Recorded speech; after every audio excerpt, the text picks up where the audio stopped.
It wasn't just another American fighter. It was a weapon designed to destroy Japanese naval aviation forever. On June 19, 1944, when the dark blue Hellcat sliced through enemy formations with lethal precision, every Japanese pilot in the sky realized the era of the Zero had ended.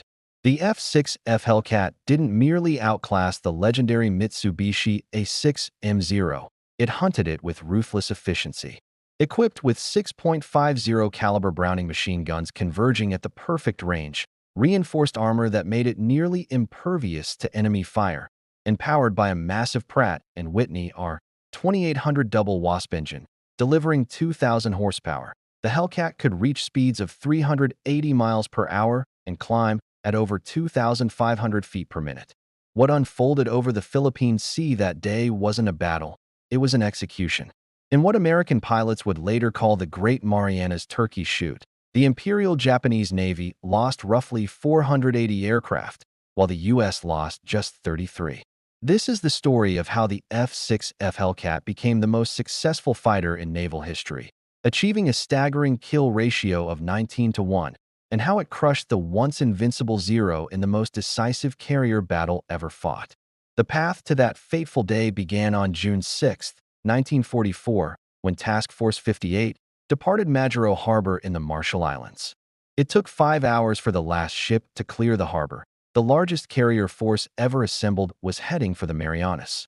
Vice Admiral Mark A. Mitchell, the pioneering aviator who had been flying since 1915, commanded this massive armada from his flagship, USS Lexington. 15 fast carriers, 7 battleships, 21 cruisers, and 69 destroyers stretched across miles of ocean. The carriers alone carried 956 aircraft, with 475 of them being F6F Hellcats. The fleet was divided into 4 task groups, each capable of independent operation. Task Group 58.1, under Rear Admiral J.J. Clark aboard USS Hornet, included Yorktown, Bellawood, and Bataan. Task Group 58.2, commanded by Rear Admiral A.E. Montgomery from USS Bunker Hill, included Wasp, Monterey, and Kit. Task Group 58.3, under Rear Admiral J.W. Reeves aboard USS Enterprise, included Lexington, Princeton, and San Jacinto. Task Group 58.4, commanded by Rear Admiral W.K. Harold from USS Essex, included Langley and Copeland. Against this massive force, Admiral Gisaburo Ozawa could field only 9 carriers with about 430 aircraft. His first mobile fleet included the newest carrier Taiho as his flagship, along with the Pearl Harbor veterans Shokaku and Zuikaku, plus Junyo, Hayo, Ryo, Chitose, Chiyoda, and Zuho. But numbers only told part of the story. Most of Ozawa's pilots were inexperienced replacements with less than 100 hours of flight time. Some had as few as 50. Many had never fired their guns in practice due to ammunition shortages. They were heading into combat against American pilots averaging 300 to 400 hours of training, including extensive gunnery practice and carrier qualification. On June 11th, Task Force 58 began its assault on the Marianas. Fighter sweeps and bombing raids struck Saipan, Tinian, and Guam.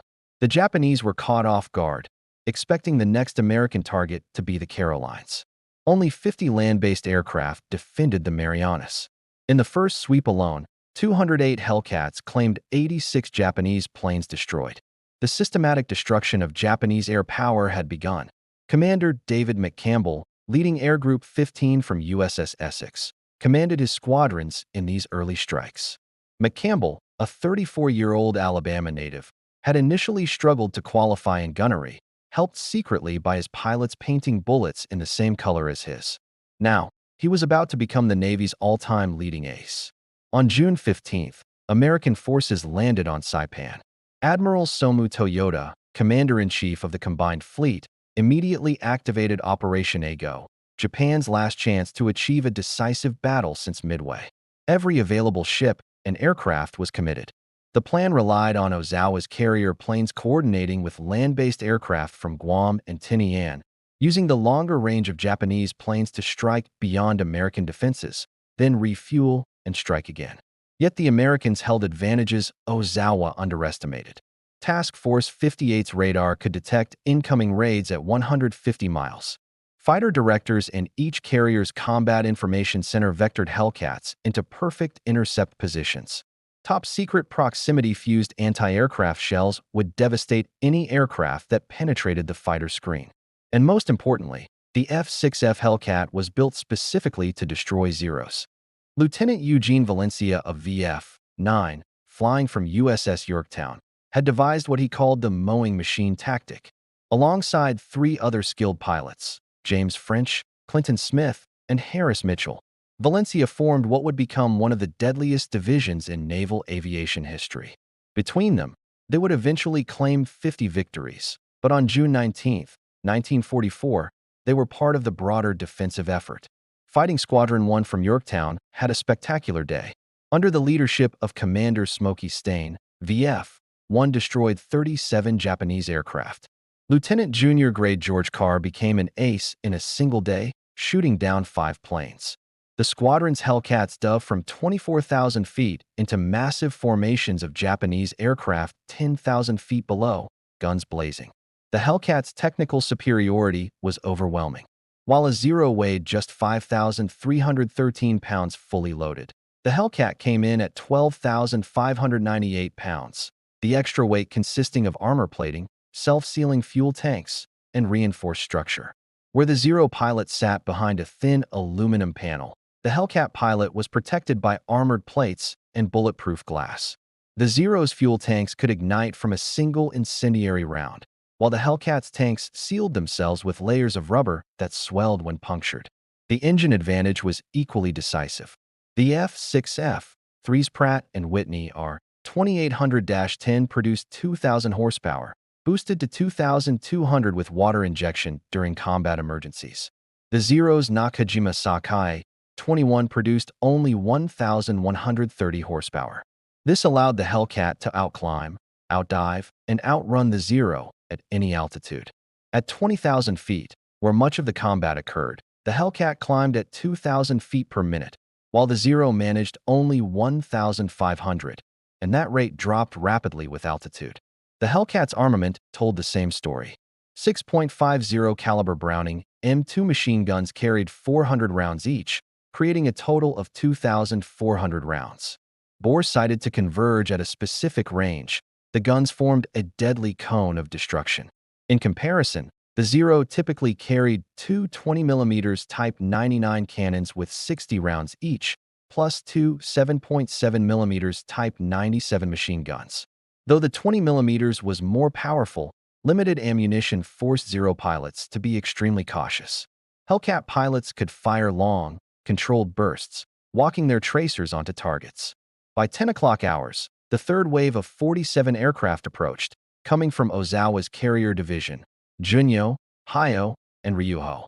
They quickly became disoriented, failing to track the American movements. Only 7 would return to their carriers. Lieutenant Zenji Abe, a Pearl Harbor veteran flying from Junyo, was one of the few experienced pilots in this wave. After crash landing on Rotor Island due to fuel exhaustion, he examined his battered plane and exclaimed, "I've never seen so many Grummins," noting it was riddled with bullet holes.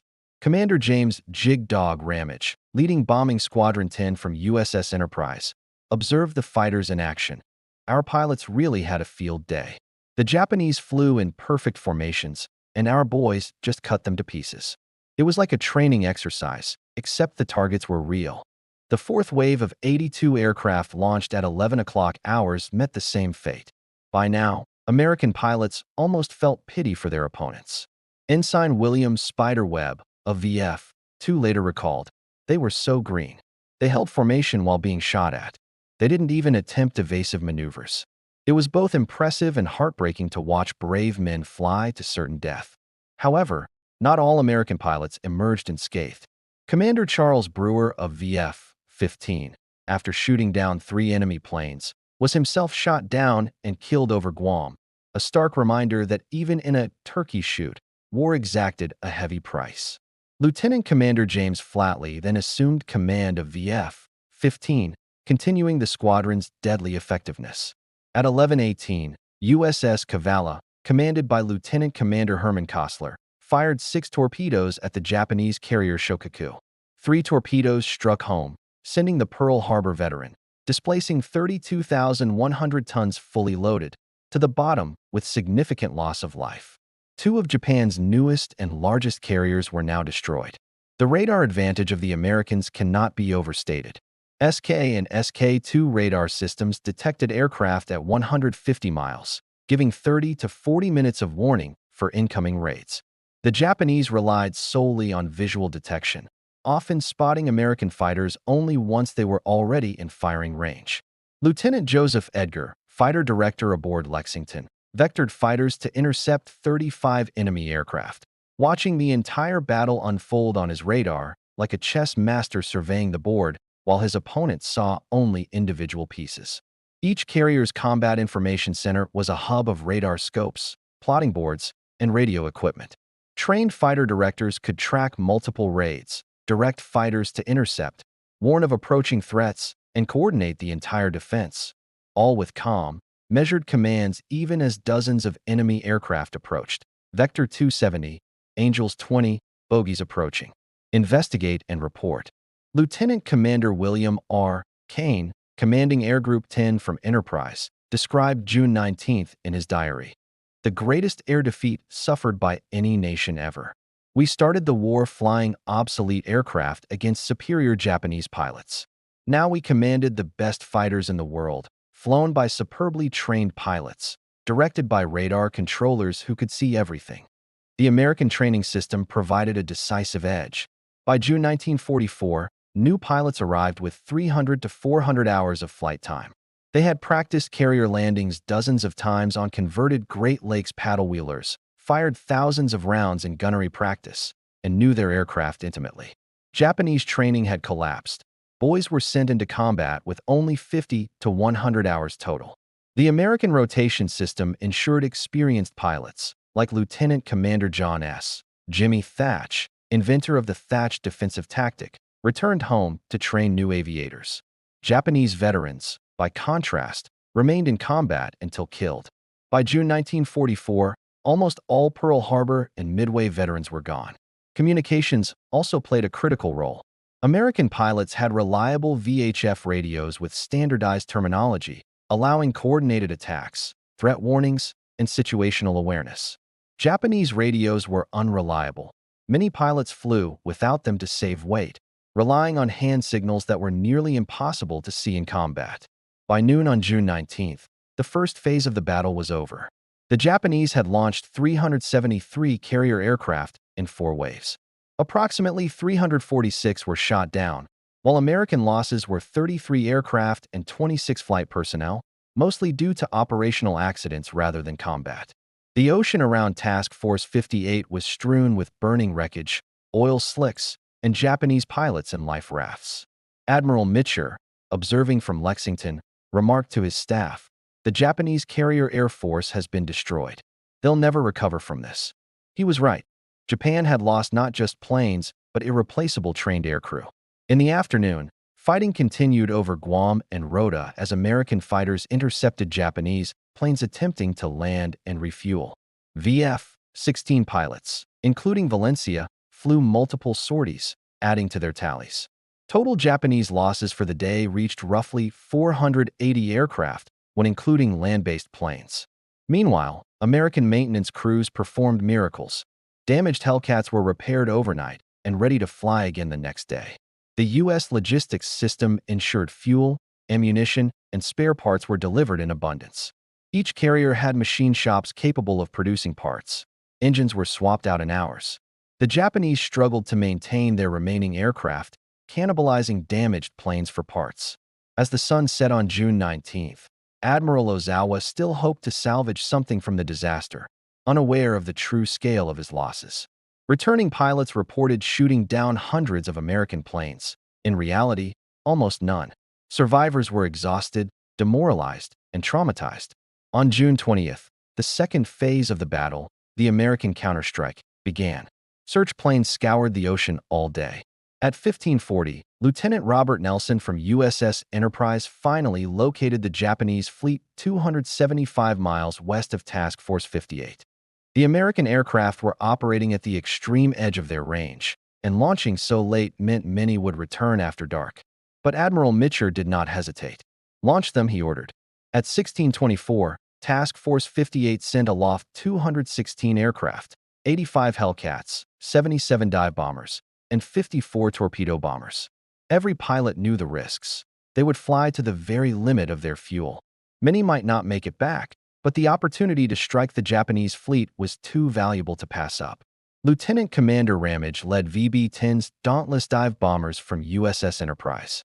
As they approached the Japanese fleet, they could see carriers, battleships, cruisers, and destroyers spread across miles of ocean.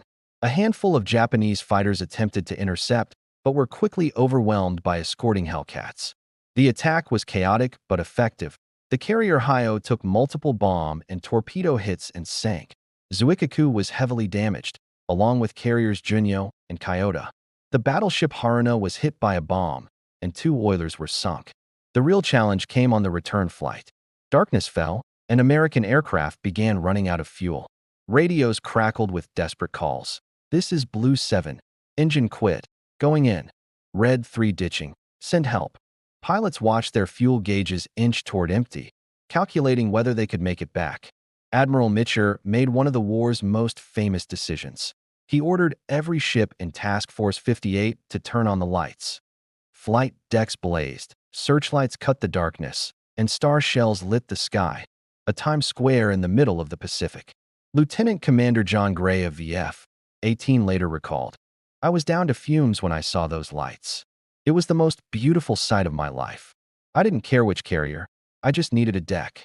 Aircraft landed on any available deck. Some crashed on landing, blocking the flight decks. Others ditched alongside ships. Destroyers rescued pilots from the water. Of the 216 aircraft launched, 80 were lost, but most pilots were saved. The human cost was 49 aircrew killed or missing, still far fewer than the Japanese lost from just one carrier. Commander Kane wrote in his diary, "Mitchell took a hell of a risk lighting up the fleet, but he saved a lot of good men. That's the kind of leader men will follow anywhere." The Battle of the Philippine Sea was over. In 2 days, the Japanese lost approximately 600 aircraft, 3 carriers, and 2 oilers. More importantly, nearly all their trained carrier pilots were gone. American losses totaled 123 aircraft, most from fuel exhaustion on June 20th rather than combat. The technical superiority of the Hellcat explained its dominance. The F6F, the main variant at the battle, had a wingspan of 42 feet 10 inches and a length of 33 feet 7 inches. Its empty weight of 9,238 pounds included armor around the cockpit, oil cooler, and tank, while self-sealing fuel tanks could withstand multiple hits. The bulletproof windscreen could stop 20mm cannon shells. The R-2800-10 engine, with water injection, produced 2,200 horsepower in combat emergencies, proving both powerful and reliable. Many Hellcats returned with damaged cylinders and still ran perfectly. Its 3-bladed Hamilton Standard propeller complemented the engine, offering excellent climb and acceleration. The 6.50 caliber guns were staggered to avoid interference, each fed with 400 rounds from wing-mounted boxes. Harmonized to converge at 300 yards, they created a 6-foot diameter cone of destruction. A 2-second burst would pour 200 rounds into this area. Nothing could survive. The cockpit design favored combat, with the pilots sitting high for excellent visibility and controls that were intuitive and well-placed. The reflector gun sight projected a targeting reticle directly onto the glass plate in front of the pilot. Unlike the Zero, which required constant control adjustments, the Hellcat was stable and nearly hands-off in flight. Production consistency also mattered. Grumman built 12,275 Hellcats between 1942 and 1945, with peak output of 500 per month. Every aircraft was identical, with interchangeable parts, simplifying maintenance. The Zero, however, was still partly hand-built by 1944, with inconsistent quality. Declining materials, inexperienced labor, and inferior fuel reduced performance, leaving Japanese engines underpowered and unreliable. American carriers used 100-octane aviation fuel, allowing engines to operate at full combat power. Japanese pilots, using 87-octane fuel, risked engine failure if pushed too hard. The U.S. logistics chain, fleet oilers, supply ships, escort carriers, and mobile service squadrons, maintained aircraft, fuel, and parts efficiently, a scale of industrial support Japan could not match. The human factor was decisive. American pilots trusted their aircraft, training, and leadership, knowing that if shot down, extensive rescue efforts awaited. Japanese pilots faced inferior aircraft, minimal training, and death or capture if shot down. The psychological effect was crushing. Survivors spread word of the Hellcat's invincibility, morale collapsed, and missions became seen as suicide runs even before kamikaze tactics were formalized. The Hellcat had defeated the enemy physically and broken their spirit. Post-war analysis confirmed the scale of the victory. Japanese records verified American claims, showing the 19-to-1 kill ratio was accurate. The Hellcat maintained air superiority throughout the war. On October 24, 1944, during the Battle of Leyte Gulf, Commander McCampbell shot down 9 Japanese aircraft in a single mission, setting a U.S. record, while his wingman shot down 6 more. By war's end, Hellcats destroyed 5,223 enemy aircraft while losing only 270 to enemy action, an extraordinary 19-to-1 ratio. They flew 66,530 combat sorties, dropped 6,530 tons of bombs, and established dominance wherever deployed. The Hellcat's design philosophy influenced all future American fighters. Pilot protection, heavy firepower, and robust construction became standard. The Marianas Turkey Shoot was more than a battle. It was validation of American industrial, technological, and training superiority over Japanese courage and spirit. Admiral Ozawa survived the war and later reflected that the Battle of the Philippine Sea ended Japanese carrier aviation. The F6F Hellcat, combined with superior pilot training and industrial capacity, had decisively won the day. Commander David McCampbell, with 34 victories, summed it up. The Hellcat was an honest airplane. It did exactly what you asked it to do. It brought you home. In combat, that's all that matters. By sunset on June 19, 1944, Japanese naval aviation was finished. Survivors returning to their carriers had faced their master, the F6F Hellcat. The dark blue fighter with the white star had destroyed the myth of Japanese air superiority, proving that American industry, training, and technology could triumph in a single day. The Marianas Turkey Shoot was not just a battle. It was a demonstration of total American air supremacy delivered by the lethal and unmatched F6F Hellcat.